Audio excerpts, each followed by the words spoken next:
Lucas capítulo 15. Mais uma vez, pastor, só vai pregar sobre o filho pródigo? É, filho. Mais uma vez. Quantos aqui nunca ouviram eu falar sobre o filho pródigo? Quantos? Uma, dois, três, quatro. Pelo menos 4 pessoas nunca ouviram. Você já ouviu falar pregar sobre o filho pródigo? Acho que não, então levanta a mão. Olha. Eu, pastor. Se ela não ouviu, você também não ouviu. É. É. Já? É. Luci já ouviu pregar sobre o filho pródigo?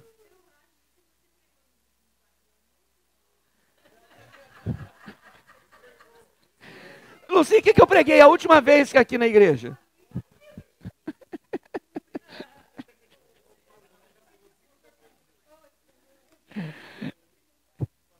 O Scott nunca ouviu pregar sobre o filho pródigo. Já, Scott? Acho que não, né? Não, viu? Então eu vou pregar para o Scott hoje. Né? Não, você falou que já ouviu? Tá bom. Amém, queridos. Eu amo essa parábola. Essa parábola, ela é conhecida, e no meio dos historiadores, como a pérola das parábolas. Jesus estava sendo questionado por ele se assentar com pecadores. Ele estava ali com alguns fariseus, com algumas pessoas do povo, e ali os fariseus começaram então a questioná-lo, né? E ele então fala sobre 3 parábolas, né? A parábola da ovelha perdida, da dracma, da moeda perdida, e a parábola do filho pródigo. Todos 3 referendo a perdas e a alegria de ter reencontrado. Realmente muitas pessoas se perdem ao longo da sua caminhada. Nós fazemos coisas erradas. Nós tomamos direções que nunca deveríamos tomar na nossa vida. Nós erramos o curso da nossa vida. Agora, o que fazer quando perdemos, quando nos desviamos, quando erramos o alvo?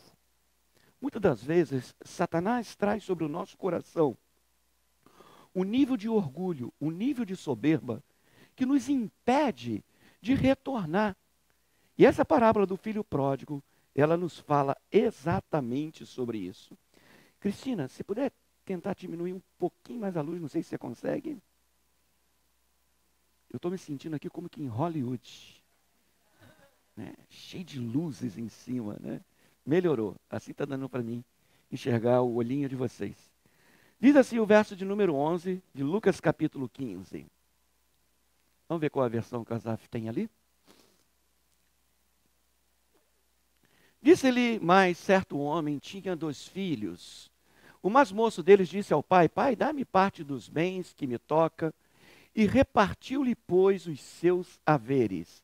A minha versão diz assim, um certo homem tinha 2 filhos, o mais novo disse ao pai, pai, quero minha parte. Assim, ele repartiu a sua propriedade entre eles. Você tem outra versão aí, Azaf? Sim, perdão, Azaf, você está certo e eu estou errado. Pai, eu quero a parte da minha herança. Assim ele repartiu sua propriedade, fala, entre eles. Não muito tempo depois, o filho mais novo reuniu tudo o que tinha e foi para uma região distante. Ele deve ter vendido as propriedades, que eram os bens da herança, eram porcos, eram vacas e tudo mais. Porco eu não sei se eles tinham, porque eles eram judeus, né? E foi para uma região distante e lá desperdiçou os seus bens irresponsavelmente. Depois de ter gasto tudo, houve uma grande fome em toda aquela região. E ele começou a passar necessidade. Por isso foi empregar-se com um dos cidadãos daquela região, que o mandou para o seu campo, a fim de cuidar de porcos. Coisa humilhante para um judeu, né? Ele desejava encher o estômago com as vagens da alfarrobeiras que os porcos comiam, mas ninguém lhe dava nada. Ele queria comer comida de porco, mas nem isso lhe foi dado. Caindo em si, se arrependendo, ele disse, quantos empregados do meu pai têm comida de sobra, e eu aqui morrendo de fome? Eu me porei a caminho e voltarei para o meu pai, e lhe direi, pai, pequei contra o céu e contra ti. Ou seja, ele está confessando o seu pecado. E não sou mais digno de ser chamado teu filho. Trata-me como um dos teus empregados. Há uma versão que diz, trata-me como um dos seus escravos. A seguir levantou-se e foi para o seu pai. Estando ainda longe, seu pai o viu e, cheio de compaixão, correu para o seu filho e o abraçou e beijou. O filho lhe disse, pai, pequei contra o céu e contra ti. Não sou mais digno de ser chamado teu filho. Mas o pai disse aos seus servos: depressa, tragam-me a melhor roupa e vistam nele. Coloquem um anel, é um sinete, né, da família, em seu dedo e calçado em seus pés.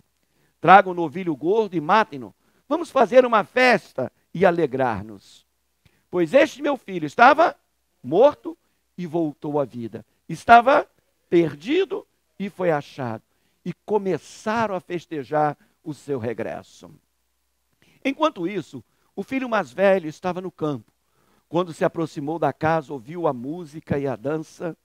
Então chamou um dos servos e perguntou-lhe o que estava acontecendo. Este lhe respondeu: seu irmão voltou e seu pai matou o novilho gordo, porque o recebeu de volta são e salvo. O filho mais velho encheu-se de ira e não quis entrar. Então seu pai saiu e insistiu com ele. Mas ele respondeu ao seu pai: olha, todos esses anos tenho trabalhado como a teu serviço. Nunca desobedeci às suas ordens, mas tu nunca me deste nenhum cabrito para eu festejar com os meus amigos. Mas quando volta para casa esse teu filho, que esbanjou os teus bens com as prostitutas, matas o novilho gordo para ele? Disse o pai: meu filho, você está sempre comigo, e tudo o que tenho é seu. Mas nós tínhamos que celebrar a volta desse teu irmão e alegrar-nos, porque ele estava morto e voltou à vida.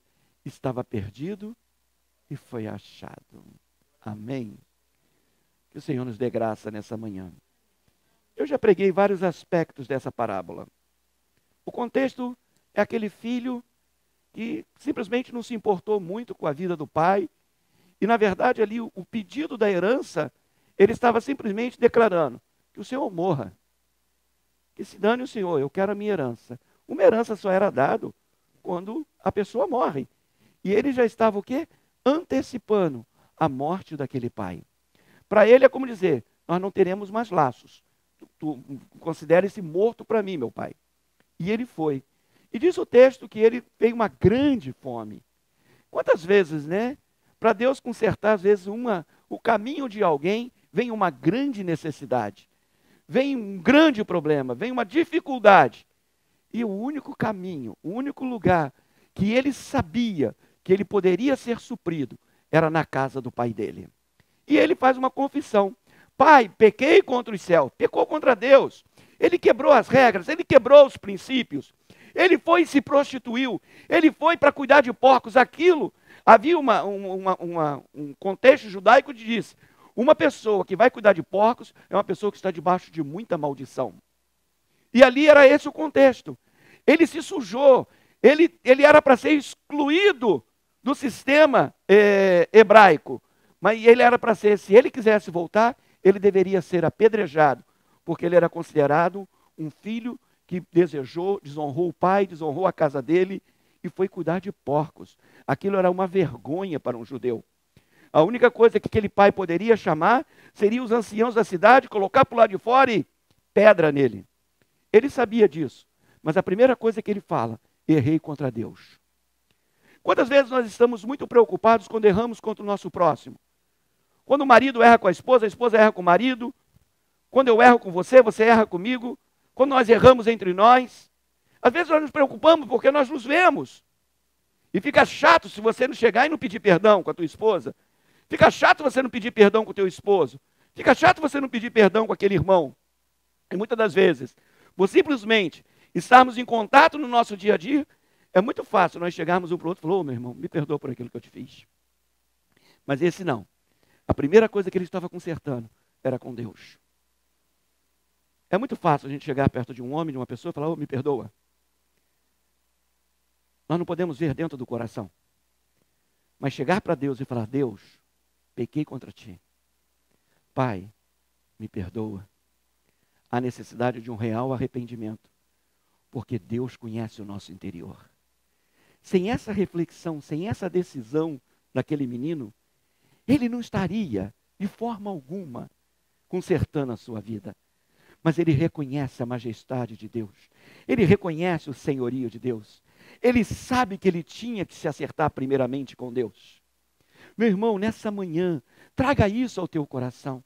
A primeira step, o primeiro espaço, o primeiro degrau que você precisa subir na tua vida é você corrigir a sua vida com Deus.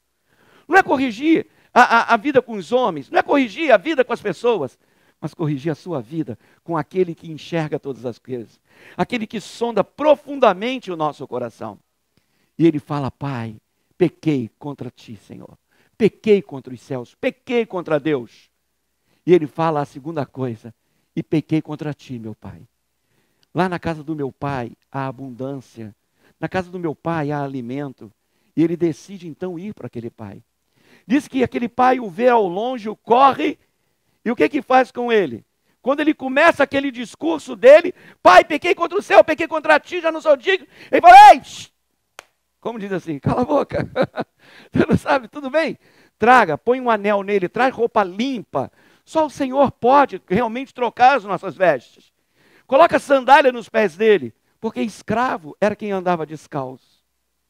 Agora, o que eu acho mais incrível, que aquele pai o chega, diz que o abraça e o beija. Quanto tempo será? A Bíblia não nos diz quanto tempo que aquele filho estava longe, mas diz que ele estava com fome, estava com necessidade, diz que ele estava cuidando de porcos, devia estar barbudo, cabeludo, devia estar maltrapilho, devia estar esquelético. Mas aquele pai, mesmo aqui, ele o conheceu, o viu ao longe. Meu irmão, não importa por onde você anda, se você fala para o pai: estou de volta, ele vai te enxergar de qualquer maneira. Amém? E diz o texto, continua a história, diz que ele chegou e o pai quis celebrar. O pai quis fazer uma festa. Então ele manda vir aquele novilho, pegou aquele novilho cevado e começa a fazer uma festa. Esses contextos já foram contextos que eu já ministrei para vocês. E agora mesmo veio o filho mais velho. E o filho mais velho olha aquela festa e fica indignado. Em vez de se alegrar com a alegria do pai, ele se indigna. Quantas vezes nós somos como esse filho mais velho? Quando nós ouvimos que alguém foi abençoado, e quando nós analisamos como que Deus pode abençoar essa pessoa, não foi Deus nada. Nós ficamos meio indignados. Quantas vezes a gente não quer receber quem nos trai, quem nos rejeita, Quantas vezes isso acontece no nosso coração? Quantas vezes você não quer ver aquela pessoa que te feriu, que te machucou? Mas a palavra de Deus é uma palavra de amor. A palavra de Deus é uma palavra de reconciliação. É uma palavra de perdão. É uma palavra de andar uma segunda milha. E é isso que essa parábola nos ensina. E aquele filho fica para o lado de fora da festa que o pai estava fazendo. A Bíblia diz que há alegria diante dos anjos por um pecador que se arrepende. Quem é que está diante dos anjos? Os anjos estão diante de quem? Quem está diante dos anjos? E diz que há alegria diante dos anjos por um pecador que se arrepende. Quem é que está se alegrando? Deus. Há alegria no coração de Deus por um pecador que se arrepende. E ali aquele filho resolve ficar fora da festa do pai. E sabe mais um detalhe que eu já ministrei isso para vocês? Ele chega para o pai e fala: Pai, que festa é essa? Não foi assim? Foi ou não? Foi ou não foi? Metade diz que sim, metade diz que não. Com quem que ele foi perguntar? E empregado sabe de alguma coisa? Quando nós queremos fazer coisas erradas, nós nunca perguntamos com quem pode nos responder o certo. Faz assim. Verdade. Você quer fazer besteira, você nunca vai perguntar com o pastor. Você vai perguntar com alguém que talvez concorde com você. É mais ou menos aí. Vamos colocar coisa diferente. Se você quer fazer coisa errada, você nunca vai perguntar com a pastora. Ah, agora ficou mais claro, né?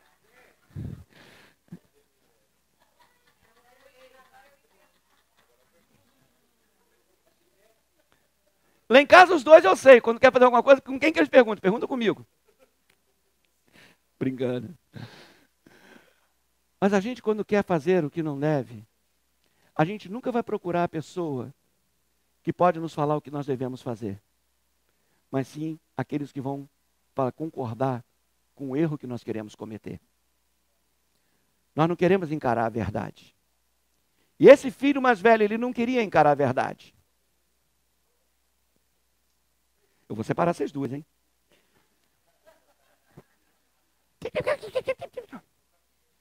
Faz o seguinte, Amélia, você está aí atrás delas, se elas falarem, você dá um bico nelas aí. Então, gente, volta para cá. Nós precisamos, até tu, Tony, nós precisamos. Eu não sei por que eles gostaram, Tony.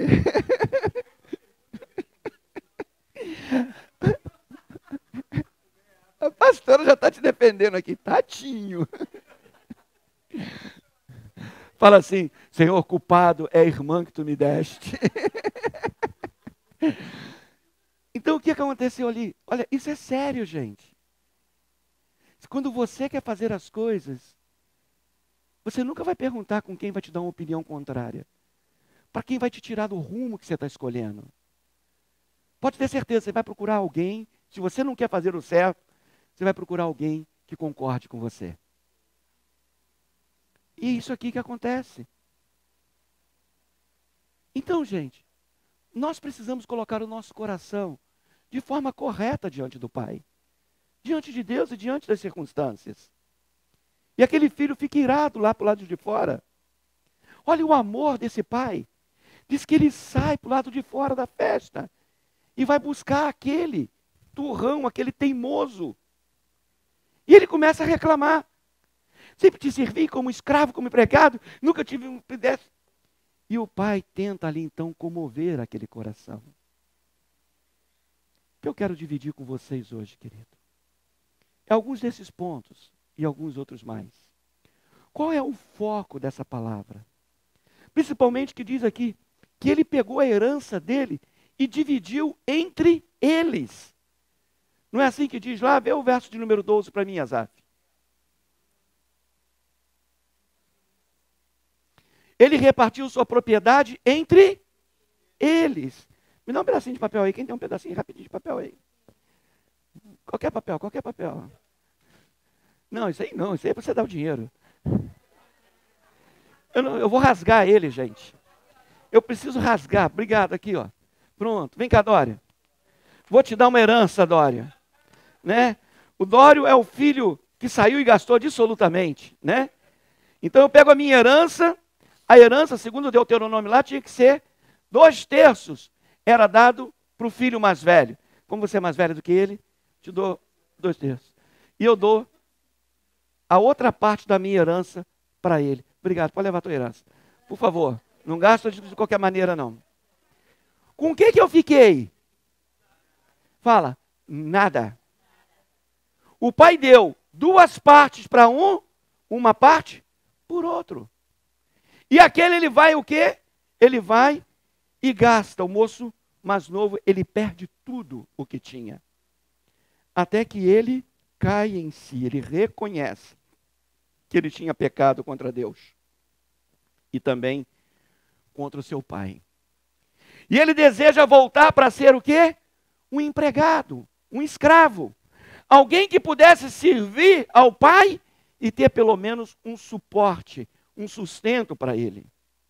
Uma das coisas que eu acho muito interessante na atitude desse filho é que o lamento dele não está em relação às perdas dos bens que ele teve. A reflexão dele aqui, o que está no coração dele, não é restaurar aquilo que ele perdeu, mas é restaurar o relacionamento com Deus e com o Pai. Ele fala, olha, Pai, pequei contra os céus, pequei contra ti. Qual a aplicação que nós podemos ver hoje, querido? Nós encontramos aqueles que reclamam daquilo que não têm. Ou então vivem a reclamar daquilo que perderam. E isso é emocional. E não consegue muitas das vezes entender que a maior perda que existe numa situação dessa é a perda da sua identidade, da sua dignidade, do seu direito que o Pai nos dá. e nós vivemos longe do Pai a mendigar aquilo que precisamos. Muitas das vezes, no nosso contexto hoje, nós estamos nos lamentando por algumas perdas materiais que nós tivemos. E nós esquecemos que o pior que aconteceu foi perder a tua identidade de filho de Deus, de direito ao trono do Pai, ao relacionamento do Pai. Quando muitas vezes sofremos perdas na nossa vida, alguma coisa antecede essas perdas. Muitas das vezes nós já perdemos lá atrás quem nós somos e para o que nós fomos chamados. É quando nós abandonamos esse referencial. O diabo vem matar, roubar e destruir, querido. Agora vamos colocar o foco no Pai. Essa palavra não vai ser muito longa não, fica tranquila. Disse que o Pai, disse que ele viu o quê? De longe. O que fala ao meu coração, querido? Deus não está tão ocupado com outras coisas que não esteja te olhando e aguardando. Muito antes de nós vermos a Deus, Ele nos vê, ainda quando nós estamos longe. E se há alguém que tem uma expectativa do teu retorno, é o próprio Deus. Ele, quando te fez, Ele escreveu uma história. Ele criou uma expectativa. Ele te deu riquezas. Ele te deu herança. Ele te deu talentos. Ele te deu chamado. Ele imprimiu em você a vontade dele. Diz que Deus fez todas as coisas perfeitas e colocou dentro de nós a eternidade. E quando nós perdemos essa identidade, nós ficamos como um louco. Nós achamos que nós perdemos coisas materiais. Não! O pior do que as coisas materiais é quando você perde a sua identidade. E você começa a ser aquilo que o mundo quer e não aquilo que Deus quer. O nosso pensar, o nosso falar, as nossas atitudes. É como o Tony abriu o culto, senta na roda dos escarnecedores.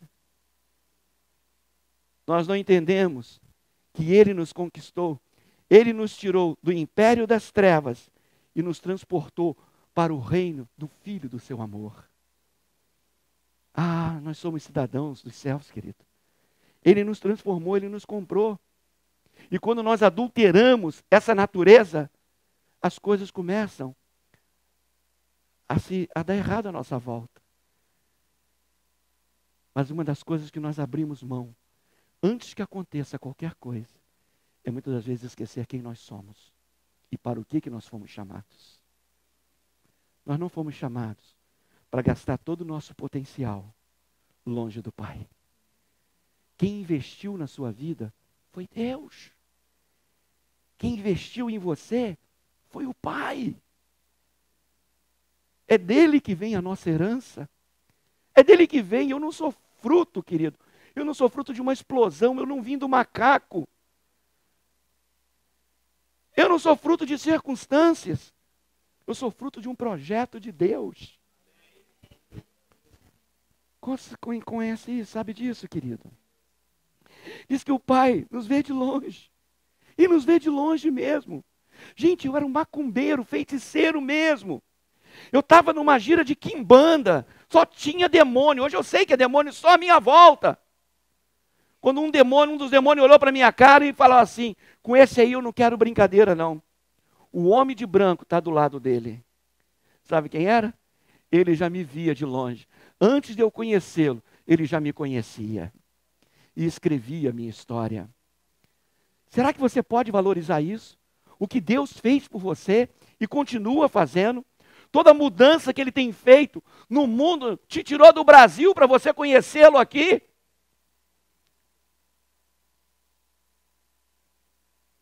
Diz que Ele pega lá o pobre, o necessitado, e faz se sentar com reis. Diz que Ele pega o abandonado sem pai e coloca em família. Como é gostoso. Eu escrevi uma mensagem, pastor Edson, para alguns de vocês.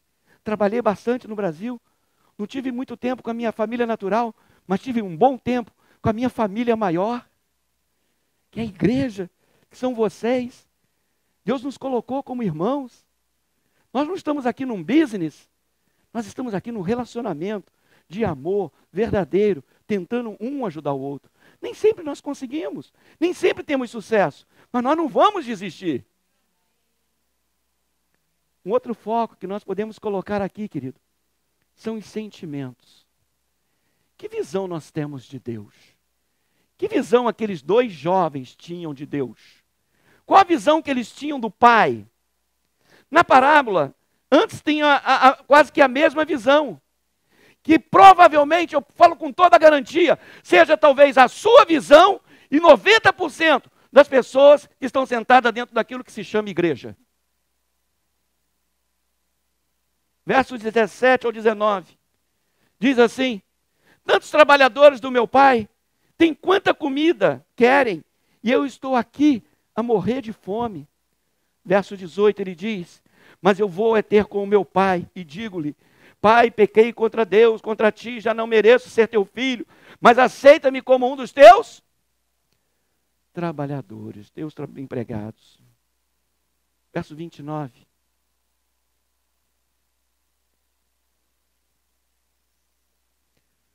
Mas ele respondeu ao seu pai: olha, todos esses anos tenho trabalhado como escravo a teu serviço. Nunca desobedeci às tuas ordens, mas tu nunca me deste um cabrito para eu festejar com os meus amigos. Você não vai receber as coisas de Deus por merecimento, querido. Não é merecimento que nos dá as coisas de Deus. Não é merecimento que move o coração de Deus. Deus te dá por causa da sua graça. Deus te dá por causa do seu amor.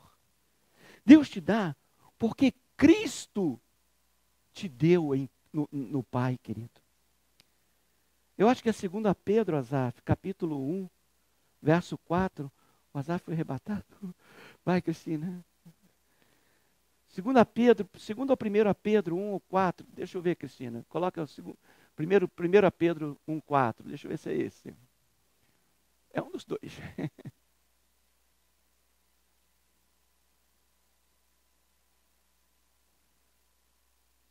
Isso. Dessa maneira, Ele nos deu as suas grandiosas e preciosas, fala, promessas. Para que por essas promessas nós pudéssemos nos tornar o quê? Participantes da natureza de quem? Divina. E que nós pudéssemos então fugir o quê? Da corrupção que há no mundo por causa da cobiça. Olha que coisa preciosa, gente. Ele nos deu. Fala para a pessoa que está ao seu lado. Ele te deu. Não foi você que conquistou isso. Você pode tocar bem, você pode cantar bem, você pode pregar bem, você pode dar todo o seu dízimo, você pode dar a sua vida, você pode fazer o que você quiser, querido. Isso não vai mover o coração de Deus. Ele já te deu. Mas como que nós nos encontramos muitas das vezes? Como esses dois filhos tentando negociar com o pai. Olha o sentimento que eles tinham. Eu vou ser um empregado dos meus pais para eu poder ganhar alguma coisa. Eu já te servi como escravo e o Senhor nunca me deu nada. Você não recebe as coisas de Deus por sua iniciativa, mas por causa do grande amor de Deus. 90% dos cristãos não sabem viver as promessas e aquilo que Deus deu. Nós queremos as coisas materiais. Nós queremos fazer como o mundo tem. Nós queremos as mesmas coisas que o mundo tem. Mas você precisa lembrar que com as coisas do mundo, vem os problemas do mundo também.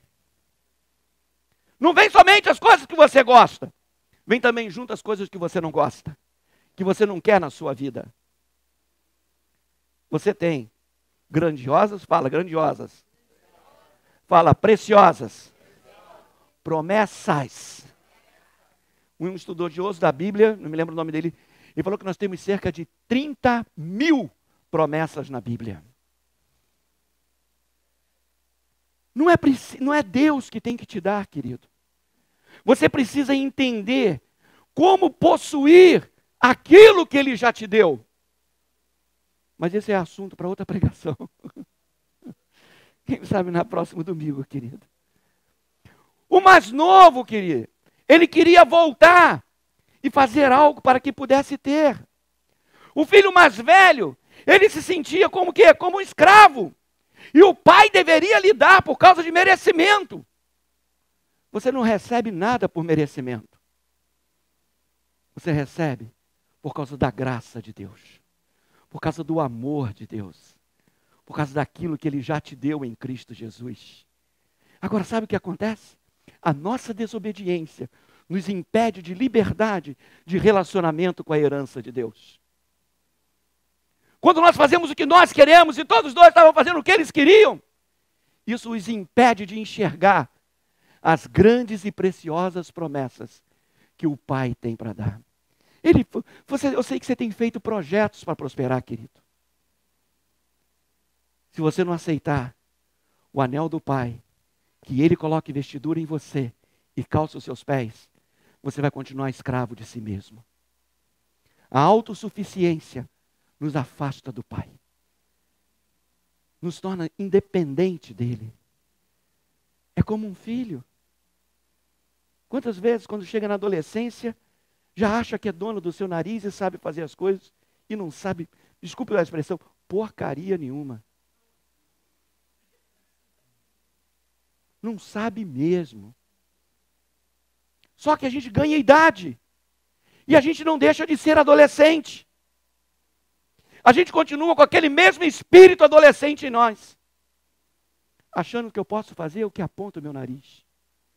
Até que por duras penas, por fome e necessidade, a gente aprende que eu tenho que estar na casa do meu pai. E o pai vem e nos dá tudo aquilo. Disse que aquele pai, ele repartiu o que ele tinha com os dois filhos. Ele deu.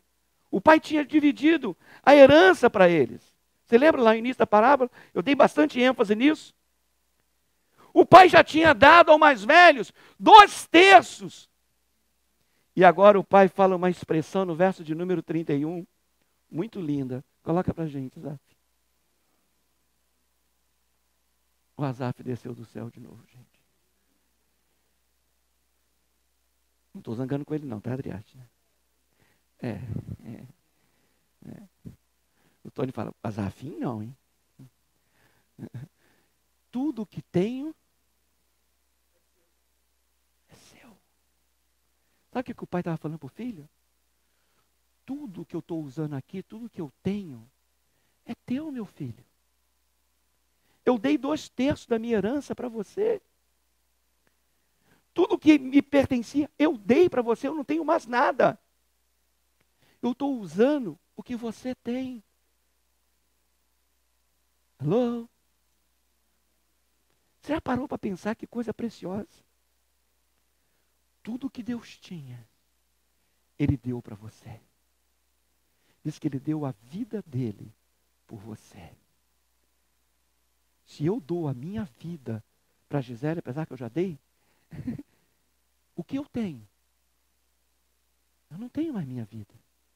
A minha vida pertence a ela. Eu entreguei para ela. Eu não tenho mais nada. Se eu pego a minha herança e dou para ela, eu não tenho mais nada. E como que eu vou agora fazer as coisas? Eu vou pegar o que eu dei para ela e vou usar. Você já parou para pensar que aquilo que Deus te deu é o que Ele está querendo usar hoje? Mas nós achamos que é nosso? Ou muitas das vezes nós não estamos nem aí para aquilo que Ele nos deu? Ele te deu chamado, Ele te deu dom, te deu espírito, te deu salvação, te encheu. E agora nós pegamos as nossas riquezas e fazemos dela o que nós queremos, como aquele filho. Imagina todo o teu potencial, tudo que você sabe fazer, nas mãos do Pai, para que Deus possa usar agora. Imagina, vamos pegar o Tom como exemplo. Toda a habilidade que o Tom tem, todo o jogo de cintura que ele tem, tudo que ele sabe fazer. E agora o Pai vai começar a usar tudo isso que ele tem Que fortuna que o pai não vai ter.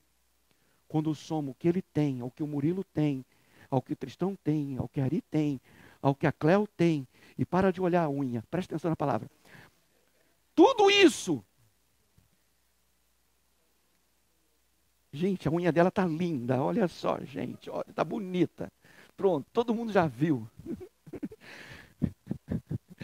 Eu falei para vocês ficarem quietas. Vocês não acreditaram em mim? Quantos estão aqui, gente? Entende, Ellen?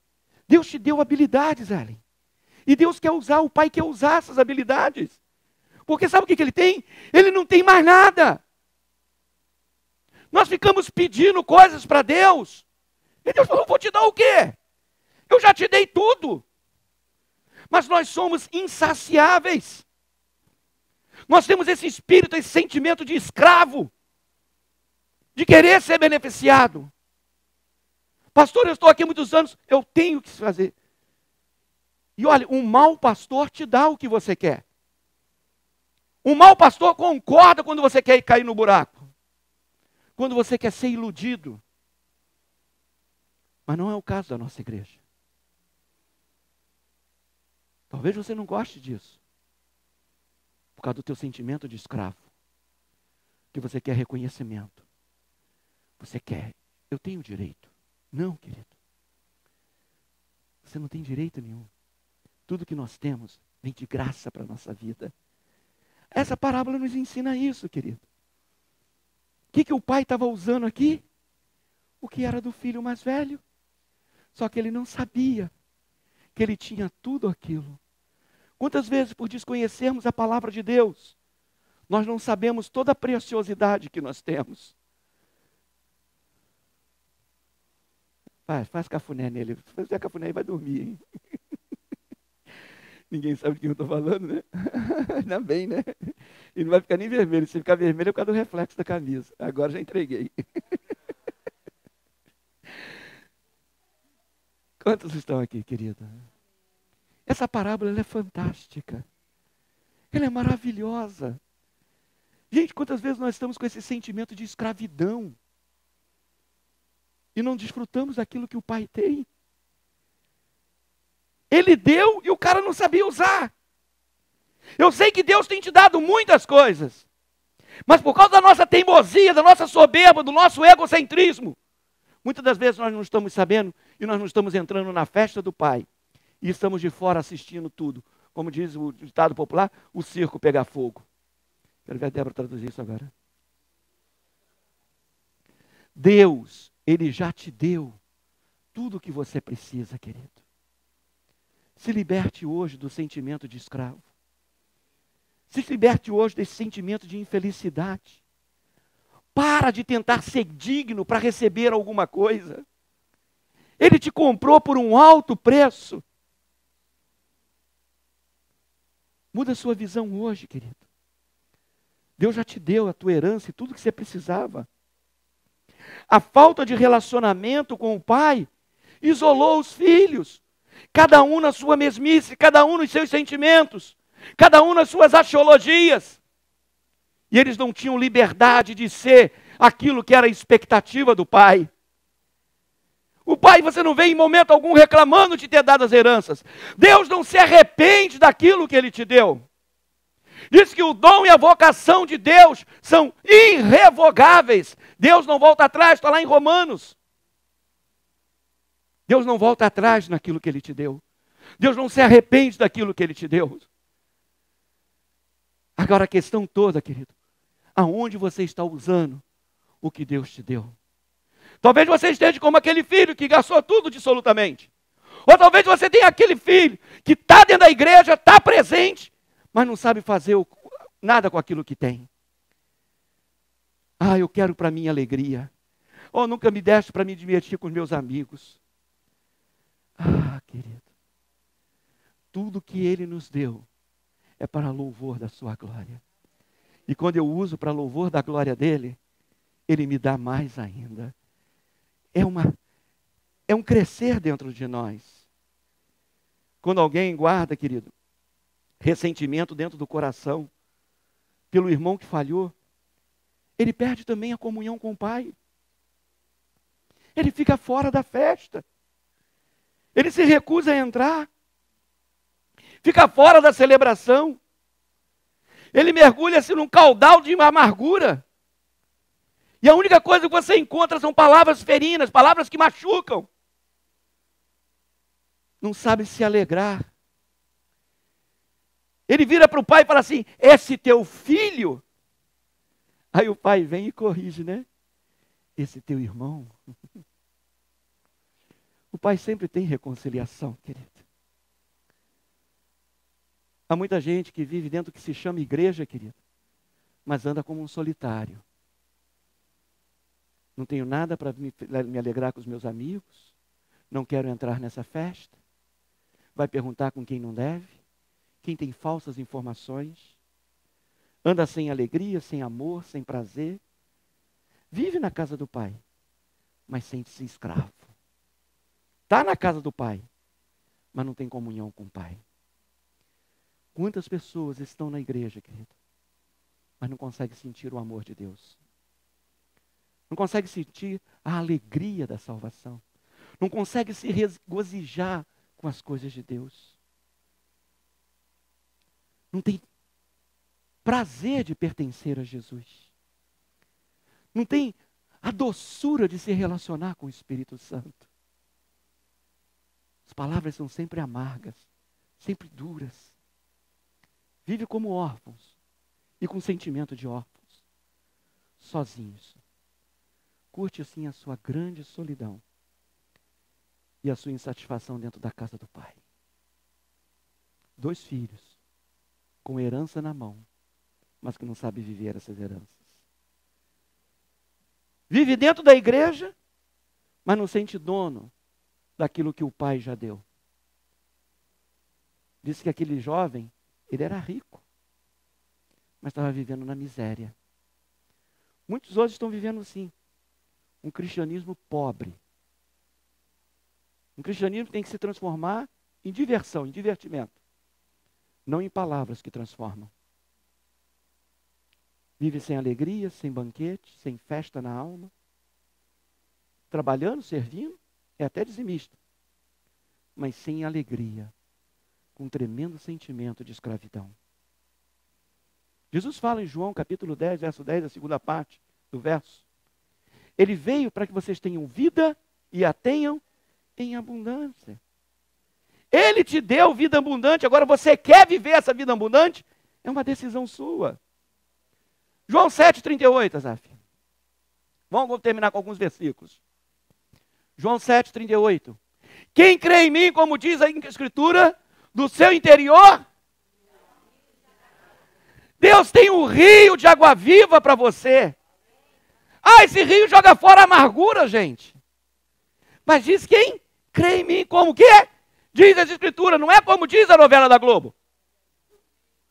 Não é como diz lá o amiguinho do bar. Não é como diz lá o teu companheiro de trabalho. Não é como diz aquele irmão amargurado que ainda não conheceu Jesus e precisa entregar sua vida ao Senhor. Efésios 3,14. Esse eu gosto. Por essa razão, eu me ajoelho diante do Pai. Por quê? Do qual recebe o nome toda a família nos céus e na terra, e não é Efésios 3,14. É o 16. Oro para quê? As suas gloriosas riquezas, Ele os fortaleça no íntimo do ser com poder. Por meio de quem? Do seu Espírito. Fala para o teu irmão, você tem gloriosas riquezas. Tudo isso, amados, Ele já te deu. Mas a maioria está longe disso. Está vivendo, tentando satisfazer e ser feliz. Enquanto está tudo aqui para você ser feliz. Eu falo, e é porque ela fala isso para mim. Marcos não reclama de nada. Ela me chama de ET, vocês sabem disso. Gente, eu tenho tudo isso. Eu sou feliz, não é porque tudo me vai bem, diz a música. Mas porque Cristo vive em mim. E a vida que agora eu vivo pela fé. Eu esqueço-me das coisas que para trás ficam. Eu prossigo para o alvo. Eu não tenho nenhum complaint com a minha vida hoje. Eu não tenho nenhum complaint com a igreja hoje, o que nós estamos fazendo. Eu sei de uma coisa, nós pregamos a palavra. Agora, nem todo mundo que gosta da palavra, gosta de permanecer aqui. Que não gosta da palavra, gosta de permanecer aqui. Eu não duvido que pessoas escapem daqui. Ninguém gosta de viver a verdade. Há muita gente que gosta de ficar fora da festa. Aonde o Pai está celebrando, querido. Hello? Efésios 1:19. Espero que esteja certo esse. E a incomparável o quê? Grandeza do seu poder para com os outros. Os que, conforme a atuação da sua... Gente, você quer mais do que isso? Será que a palavra de Deus é mentirosa? Será que os seus sentimentos de filho pródigo que são verdadeiros? Nunca me deste nada para me divertir. Que coisa ruim é ser crente. É boring. Eu olho às vezes para a cara dos jovens da nossa igreja e eu fico falando, meu Jesus, muda essa cara. Às vezes eles ficam assim, ó. Bem feito, ninguém mandou você fazer isso e eu ver. 1 Pedro 1,18. Perdão, Filipenses 4,7. Primeiro. Pulei aqui um. O nosso Deus e Pai, seja glória para todos sempre, todos sempre. Desculpe, Asaf, é verso 7 de Filipenses 4. E a paz de Deus, todo entendimento, guardará o quê? Mas eu estou atribulado. Ué, diz que é a paz dele. Para que você está nervoso? Por que você está desesperado? Volta para a casa do Pai. Volta para as Escrituras. Vamos, como nós cantamos, vamos colocar nossas vestes festivas e vamos celebrar. Mas nós preferimos ficar no nosso sentimento, como aquele filho que fica fora da festa. Ou como aquele filho que tem um monte de coisas e vai para o mundo para gastar o que tem. Agora sim, 1 Pedro, 1,8. Vocês estão anotando todos esses versos, não estão? Mesmo não ter... depois vocês vão ver a filmagem e vai anotar os versos, né? Mesmo não tendo visto, vocês o amam. E apesar de não o verem, creem nele e exultam com alegria indivisível e gloriosa. Indizível. E é isso aí, deu para entender. E gloriosa. Quantos querem isso? Quantos vivem isso, querido? É o que Deus tem. O que você prefere? Viver essa verdade ou viver a tua mentira? Porque a tua vida é uma mentira. Você diz que crê em Deus, mas não possui isso. A vida daquele filho pródigo era uma mentira. Eu não tenho nada. O pai já tinha dado as riquezas para ele. Ele tinha 2/3 daquela herança. E a gente só vive de lamento, de murmuração. Deus tem vida de delícias, querido, para a tua alma. Esse filho não tirava nenhum proveito da sua herança. Você imagina uma pessoa rica que nunca fez uma festa, nunca celebrou com seus amigos, nem sequer um cabritinho, um bodinho ele comeu.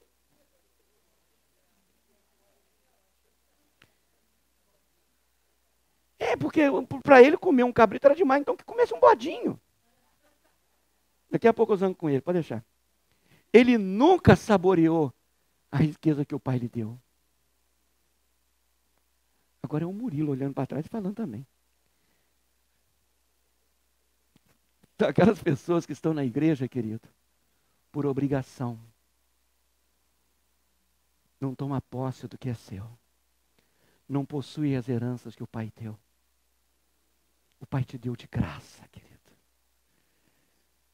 Quantos querem ser filhos? Filhos legítimos, querido. Não filhos que não sabem se regozijar com a alegria de Deus. Que sabe se relacionar com o Pai. Tu já imaginou um pai olhar para um filho e falar, meu Deus, eu dei tanto no meu filho e ele é um pobre, coitado.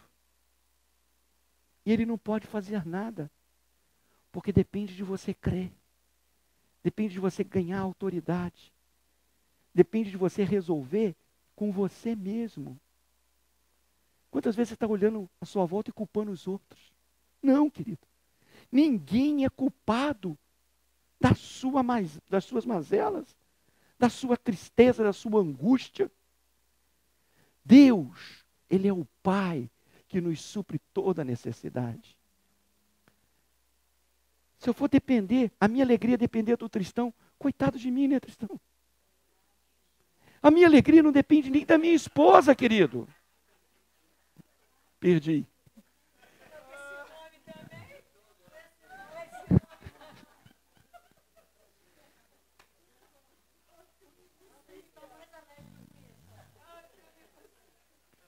Quais estão aqui, queridos? Vai embora não, Carlos. Terminando. O que você quer ser? Você sabe que essa palavra é para você. Você sabe que Deus está querendo mudar as coisas na sua vida. E Ele já está tentando há muito tempo. Até quando você vai continuar culpando as pessoas por aquilo que você não tem conseguido ser em Cristo Jesus? Até quando os outros vão ser responsáveis pelo seu sucesso ou não sucesso? Até quando as pessoas que vão ser responsáveis pelos seus altos ou pelos seus baixos? Pode o homem ser mais poderoso do que seu pai? Pode as pessoas que já te machucaram, já te ser ferido, ter feito coisas mais significativas na sua vida do que o pai pode fazer? E até quando nós vamos continuar acreditando que aquilo que nos feriu é mais forte do que toda a graça que nos é derramada? Todo o amor que enche o nosso coração, toda a bondade de Deus que vem sobre nós, todo o carinho que Ele tem por nós. Será que aquilo que Jesus passou na cruz do Calvário é menos dolorido do que eu estou passando? Ele levou sobre si as nossas dores, as nossas enfermidades. Se alguém te feriu, alguém te machucou, meu irmão, que se dane aquilo que te fizeram. Olhe para aquilo que Jesus está te fazendo. Você vai ser livre para a tua vida toda, querido. Você não vai precisar mais de medicina, você não vai precisar mais de ajuda psicológica, você não vai precisar de mais nada. O teu Deus te basta. O que Jesus fez na cruz do Calvário foi tão poderoso que Ele te encheu de riquezas e de bens. Quantas vezes nós estamos igual o escritor lá de Eclesiastes? Disse que no dia mau veio uma teia e nos agarrou. E essa teia fica nos prendendo. Quantas vezes Deus já mudou a nossa sorte? Quantas vezes o nosso passado ficou lá atrás? E Cristo mudou todo o nosso ser, toda a nossa vida. Mas a gente insiste em ficar preso naquela teia. Ai de mim, ó pobre coitado. Lembra da Ianazinha? Ó vida, ó azar. Você é filho de Deus, filho de Deus. É o leão de Judá que está sobre a nossa vida. É o Deus Todo-Poderoso que me comprou pelo seu precioso sangue. Eu sou feliz não é porque tudo me vai bem, não. É porque Cristo quer. E Ele quer mesmo. Ele me deu todas essas riquezas que eu dividi aqui com você. Você é rico. Você é rica, Marina. Você é rico, Tristão. Deus te deu. Você é rica. Poderosa. A pastora sempre fala alguma coisa. O problema não é aquilo que se faz com a gente, mas é aquilo que nós fazemos com aquilo que fizeram. Quantos lembram aquela historiazinha do Rei Leão? Aquele leãozinho, ele viu seu pai ser julgado pelo seu tio, no meio daquela manada, e ali o pai morreu, e o tio vem e incute na cabeça do leãozinho que ele era o culpado. Ele vai, quantos lembram dessa historinha? Aí ele vai viver lá numa floresta. Como é que é o nome daquele bichinho pequenininho? O porco e tem um outro bichinho. Como é que é o nome daquele bichinho, Azaf? Timão. Não, mas o nome do bichinho. Meerkat. É um javali. Um javali e um outro bichinho lá. Suricato. E ele acha que ele faz parte daquilo. E ele esquece que ele é filho do rei. E ele vive até que um dia ele olha o reflexo dele. E ele vê realmente quem ele é. E ele não era aquilo que ele estava vivendo. Até que chega um macaco, que feiticeiro. Macumbeiro. Aí pega e dá uma paulada na cabeça dele. Aí fala, isso doeu. Mas está no passado. Quantas vezes a tua dor já está lá no passado, querido? E você quer ser aquilo que disseram que você é. Te machucaram, te feriram, te desprezaram. E aquela dor você continua sentindo até hoje. E a palavra de Deus diz que Cristo levou sobre si todas as nossas dores. E a gente fica tentando fazer alguma coisa.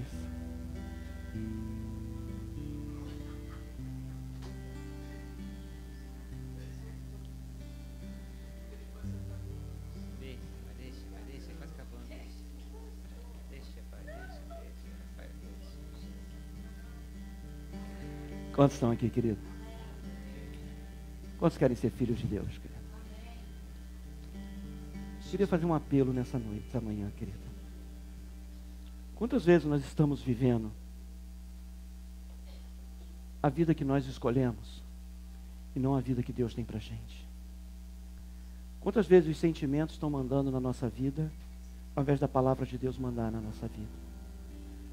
Quantas vezes nós estamos vivendo enfermidades que Cristo já levou sobre si, mas o passado continua mandando na nossa vida e a gente não consegue andar como filhos de Deus, livres, libertos, sem viver as experiências que Deus tem pra gente?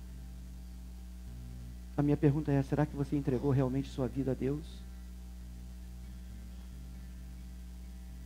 Ou será que você está igual aquele filho pródigo, querendo comer comida de porco, mas nem isso te dá?